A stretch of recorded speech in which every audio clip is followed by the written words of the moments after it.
దీపం ఎలా పెట్టాలి అన్నది దీపం పెట్టే మంత్రంలో ఉంది. సాధ్యం త్రివర్తి సంయుక్తం, 3 ఒత్తులు వేయాలి పూజ చేసినప్పుడు.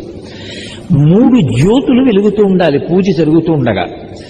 ఇండ్లు వృద్ధిలోకి రావాలి అని యజమాని కోరుకుంటాడు కాబట్టి ఆ 3 జ్యోతులు తూర్పు ముఖంగా వెలుగుతూ ఉండాలి.